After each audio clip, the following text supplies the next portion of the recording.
ನಮಸ್ತೆ ಎಲ್ಲರಿಗೂ ಮತ್ತೆ ಇನ್ನೊಂದು ವ್ಲಾಗ್ಗೆ ನಿಮ್ಗೆಲ್ಲರಿಗೂ ಸ್ವಾಗತ. ಸೊ ಇದು ಸೋಮವಾರ ಮತ್ತು ಮಂಗಳವಾರದ ವ್ಲಾಗ್ ಆಗಿರುತ್ತೆ. ಎಲ್ಲರಿಗೂ ಸಂಕ್ರಾಂತಿ ಹಬ್ಬದ ಶುಭಾಶಯಗಳು.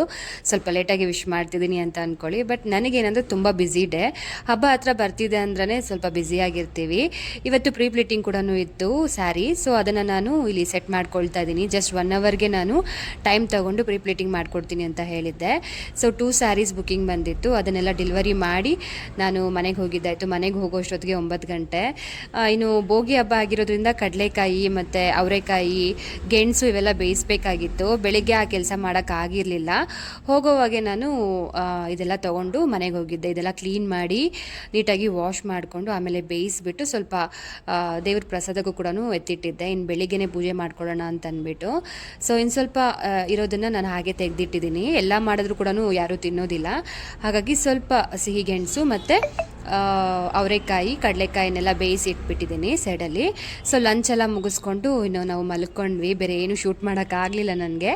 ಇನ್ನು ಮಾರ್ನಿಂಗು ಇಂದ ನನ್ನ ರೊಟ್ಟಿನ ತೋರಿಸ್ತೀನಿ. ಸಂಕ್ರಾಂತಿ ಹಬ್ಬ ಅವತ್ತಿನ ದಿನ ಎಲ್ಲ ಹೇಗಿತ್ತು ಅನ್ನೋದು. ಸೊ ಸಂಕ್ರಾಂತಿ ಹಬ್ಬಕ್ಕೆ ನಾನು ಸ್ಯಾರಿ ಹಾಕ್ಕೊಳ್ಳೋಣ ಅಂತ ಅಂದ್ಕೊಂಡೆ. ಅದು ಕೂಡ ಸಿಂಪಲಾಗೆ ಕ್ಯಾರಿ ಮಾಡೋ ಥರ ಇದ್ದರೆ ಚೆನ್ನಾಗಿರುತ್ತೆ. ಬೆಳಗ್ಗೆಯಿಂದ ರಾತ್ರಿವರೆಗೂ ಒಂದ್ಸಲಿ ಸ್ಯಾರಿ ಉಟ್ಕೊಂಡಾಗ ನಾನು ಈವ್ನಿಂಗ್ವರೆಗೂ ಕ್ಯಾರಿ ಮಾಡ್ತೀನಿ. ಹಾಗಾಗಿ ಸಿಂಪಲ್ಲಾಗಿರೋದೇ ಹಾಕ್ಕೊಳ್ದೆ. ಇದೇನಂದರೆ ಸ್ವಲ್ಪ ಏನಂತೀರ ಲೆನಿನ್ ಟಿಶ್ಯೂ ಥರ ಸ್ಯಾರಿ. ತುಂಬಾ ರೀಸನಬಲ್ ಪ್ರೈಸ್ಗೆ ನನಗೆ ಸಿಕ್ಕಿರೋ ಅಂಥದ್ದು. ಕ್ವಾಲಿಟಿ ಮಾತ್ರ ತುಂಬ ಚೆನ್ನಾಗಿದೆ. ಇದರದ್ದು ಬ್ಲೌಸ್ ನಾನು ಸ್ಟಿಚ್ ಮಾಡಿಸಿಲ್ಲ. ಸೊ ಸಪ್ರೇಟಾಗಿ ಬೇರೆ ಯಾವುದೋ ಒಂದು ಸ್ಯಾರಿ ಬ್ಲೌಸ್ನ ನಾನು ಮ್ಯಾಚ್ ಮಾಡಿಕೊಂಡೆ.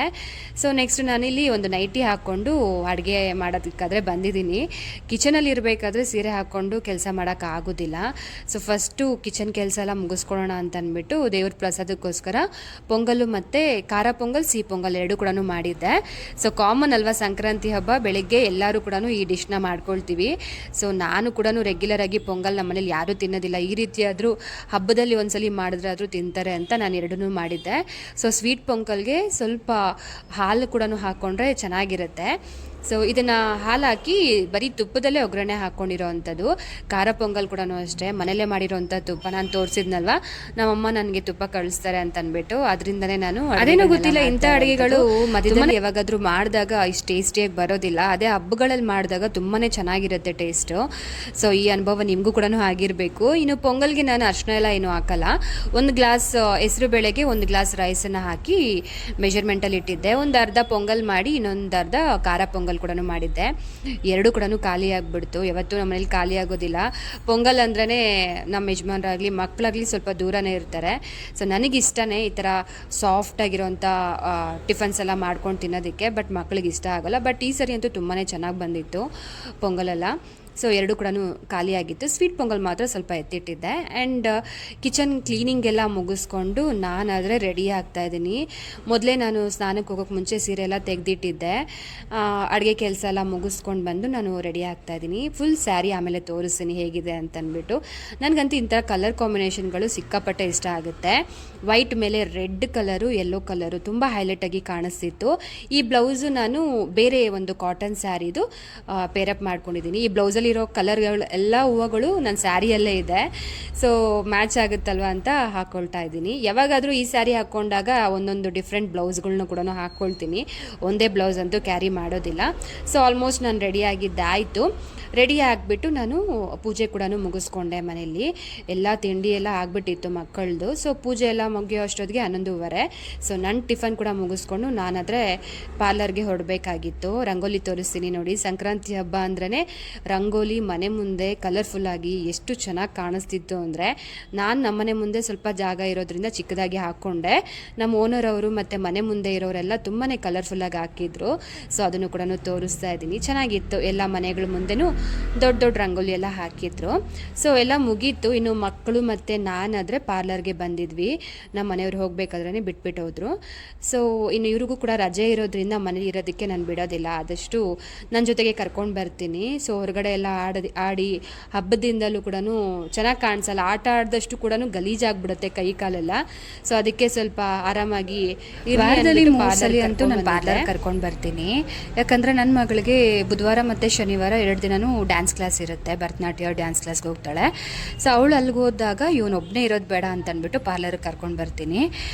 ಅವಳು ಡ್ಯಾನ್ಸ್ ಕ್ಲಾಸ್ ಮುಗಿಸ್ಕೊಂಡು ಇಲ್ಲಿಗೆ ಬರ್ತಾಳೆ. ಅದಾದಮೇಲೆ ಪಾರ್ಲರ್ ಕ್ಲೋಸ್ ಮಾಡ್ತೀವಲ್ವ, ಆ ಟೈಮ್ಗೆ ಕರ್ಕೊಂಡು ನಾನು ಮನೆಗೆ ಹೋಗ್ಬಿಡ್ತೀವಿ. ಸೊ ಮನೇಲಿರೋದಕ್ಕೆ ಆದಷ್ಟು ಇಷ್ಟಪಡ್ತಾರೆ, ಯಾಕಂದರೆ ಮಕ್ಕಳ ಜೊತೆಗೆ ಫ್ರೆಂಡ್ ಜೊತೆಗೆ ಆಡ್ಕೊಂಡು ಇರ್ಬೋದಲ್ವ ಅಂತಂದ್ಬಿಟ್ಟು. ಇಫ್ ಇನ್ ಕೇಸ್ ಅವ್ರು ಮನೇಲಿದ್ದಾರೆ ಅಂತಿದ್ದಾಗ ನಮ್ಮ ಮನೆಯವರು ಒಂದು 2 ಸಲ ಆದರೂ ಓಡಾಡ್ತಾನೆ ಇರ್ತಾರೆ. ಸೊ ಪಕ್ಕದಲ್ಲೂ ಕೂಡ ನೇಟಿವ್ ಪಕ್ಕದಲ್ಲಿರೋರೆಲ್ಲ ಚೆನ್ನಾಗಿ ಮಾತಾಡಿಸ್ಕೊಂಡು ನೋಡ್ಕೊಂಡಿರ್ತಾರೆ, ಹಾಗಾಗಿ ಏನೂ ಭಯ ಇಲ್ಲ. ಸೊ ನನ್ನ ಪಾಡಿಗೆ ನಾನು ಆರಾಮಾಗಿ ಕೆಲಸ ಮುಗಿಸ್ಕೊಂಡು ಮನೆಗೆ ಹೋಗ್ಬೋದು. ಮಧ್ಯಾಹ್ನ ಹೇಗೋ ಲಂಚ್ ಟೈಮಲ್ಲಿ ಮನೆಗೆ ಹೋಗ್ತೀವಿ. ಸಾಯಂಕಾಲ ಮಾತ್ರ ಇನ್ನೊಂದು ಸರಿ ನಮ್ಮ ಮನೆಯವ್ರು ಹೋಗ್ಬಿಟ್ಟು ಬರ್ತಾರೆ. ಆ್ಯಂಡ್ ಪಾರ್ಲರೆಲ್ಲ ಕ್ಲೋಸ್ ಮಾಡಿಕೊಂಡು ನಾನು ಮನೆಗೆ ಬಂದೆ. ಊಟ ಎಲ್ಲ ಮುಗಿಸ್ಕೊಂಡು ಸ್ವಲ್ಪ ಹೊತ್ತು ಮೂವಿ ನೋಡ್ತಾ ಇದ್ದೀವಿ. ಯಾವುದು ಅಂದರೆ ದೆವ್ವದ ಮೂವಿ. ಸೊ ಹಾರರ್ ಮೂವಿ ನೋಡ್ಕೊಂಡು ಸ್ವಲ್ಪ ಹೊತ್ತು ಕೂತಿದ್ವಿ. ಆಮೇಲೆ ನಮ್ಮ ಮನೆಯವರು ಸರಿ ನಡಿ ಮೂವಿಗೆ ಹೋಗೋಣ, ಯಾವುದಾದ್ರೂ ರಿಲೀಸ್ ಆಗಿರೋಂಥ ಮೂವಿಗೆ ಅಂತ ಹೇಳಿದ್ರು. ಹಾಗಾಗಿ ನಾವು ಆದರೆ ಹೊರಟಿದ್ದೀವಿ. ಊಟಕ್ಕೆ ನಾನು ಇದಕ್ಕಿನ ಬೇಳೆ ಸಾರು ಕೂಡ ಮಾಡಿದ್ದೆ. ಅದು 1 ಟೈಮ್ಗೆ ಆಗಿರೋದ್ರಿಂದ ನೈಟಿಗೆ ಮತ್ತೆ ಅಡುಗೆ ಮಾಡಬೇಕಾಯ್ತು. ಸೊ ಯಾವುದು ಮೂವಿ ಅಂದರೆ ತೆಲುಗು ಮೂವಿ ಸಂಕ್ರಾಂತಿಗೆ ವಸ್ತುನಮ್ ಅಂತ. ಸೊ ಸಖತ್ತಾಗಿದೆ ಈ ಫಿಲಮ್ ಅಂತೂ, ತುಂಬ ಕಾಮಿಡಿ ಮೂವಿ. ಮಕ್ಕಳೆಲ್ಲ ತುಂಬಾ ಇಷ್ಟಪಡ್ತಾರೆ, ಯಾಕಂದರೆ ಈ ಮೂವಿಯಲ್ಲಿ ಒಂದು ಚಿಕ್ಕ ಮಗು ಕೂಡ ಅಂದರೆ ಚಿಕ್ಕ ಹುಡುಗ ತುಂಬ ಕಾಮಿಡಿ ಮಾಡ್ತಾನೆ, ಹಾಗಾಗಿ ಮಕ್ಕಳಿಗೂ ತುಂಬಾ ಇಷ್ಟ ಆಗುತ್ತೆ. ಆರಾಮಾಗಿ ಹೋಗಿ ನೋಡ್ಕೊಬರ್ಬೋದು. ಯಾವುದಾದ್ರೂ ಒಳ್ಳೆ ಮೂವಿ ಬೇಕು ತೆಲುಗು ಅಲ್ಲಿ ನೋಡಬೇಕು ಅಂತಿದ್ರೆ ಈ ಮೂವಿನ ನಾನು ಹೇಳ್ತೀನಿ. ಸೊ ಒಂದ್ಸಲಿ ಹೋಗ್ಬಿಟ್ಟು ನೋಡ್ಕೊಂಬರ್ಬೋದು, ಆರಾಮಾಗಿ ಹೊಟ್ಟೆ ತುಂಬ ನಕ್ಕೊಂಡು ಬರ್ಬೋದು. ಸೊ ಅಷ್ಟು ಕಾಮಿಡಿ ಇದೆ ಈ ಮೂವಿಯಲ್ಲಂತೂ. ಸೊ ಇದರಲ್ಲಿ ನನಗೆ ಒಂದು ಹಾಡಂತೂ ತುಂಬಾ ಇಷ್ಟ ಆಯಿತು. ಈ ಹಾಡು ಕರೆಕ್ಟಾಗಿ ಸಂಕ್ರಾಂತಿಗೆ ರಿಲೇಟೆಡ್ ಆಗಿರೋಂಥ ಹಾಡು, ಚೆನ್ನಾಗಿತ್ತು. ಸೊ ಇದನ್ನು ನೋಡಿಕೊಂಡು ನಾವಾದರೆ ಮನೆಗೆ ಬಂದ್ವಿ. ಮನೆಗೆ ಬರೋಷ್ಟೊತ್ತಿಗೆ 7:30 ಆಗಿತ್ತು. ಬರಬೇಕಾದ್ರೇ ಪನ್ನೀರ್ ತೊಗೊಂಡು ಬಂದಿದ್ವಿ. ಪನ್ನೀರ್ ಗ್ರೇವಿ ಮಾಡಿ ಚಪಾತಿ ಮಾಡೋಣ ಅಂತ. ಸೊ ಆರಾಮಾಗಿ ಕಂಫರ್ಟ್ ಫುಡ್ ಇದು. ಚಪಾತಿ 1-2 ತಿಂದುಬಿಟ್ಟು ಮಲ್ಕೊಂಡ್ವಿ. ಸೊ ಈ ರೀತಿ ಇತ್ತು ನಮ್ಮನೆಯ ಸಂಕ್ರಾಂತಿ ಹಬ್ಬ. ವಿಶೇಷತೆ ಏನೂ ಇಲ್ಲ, ಸಿಂಪಲ್ಲಾಗಿ ವರ್ಕ್ ನೋಡ್ಕೋಬೇಕು, ಹಾಗೆ ಮಕ್ಕಳು ನೋಡ್ಕೋಬೇಕು ಅಂತ ಅಂದ್ಬಿಟ್ಟು ಸ್ವಲ್ಪ ಮಟ್ಟಿಗೆ ಎಂಜಾಯ್ ಮಾಡಿದ್ವಿ ಅಂತ ಹೇಳ್ಬೋದು. ಈ ವಿಡಿಯೋ ಇಷ್ಟ ಆದರೆ ಒಂದು ಲೈಕ್ ಮಾಡೋದನ್ನ ಮರಿಬೇಡಿ. ಹಾಗೆ ಸಬ್ಸ್ಕ್ರೈಬ್ ಮಾಡಿಕೊಂಡು ಫಸ್ಟ್ ಟೈಮ್ ಯಾರಾದರೂ ನೋಡ್ತಿದ್ರೆ ಸಬ್ಸ್ಕ್ರೈಬ್ ಮಾಡ್ಕೊಂಡು ನೋಡಿ, ಓಕೆನಾ? Thank you so much for watching. Bye.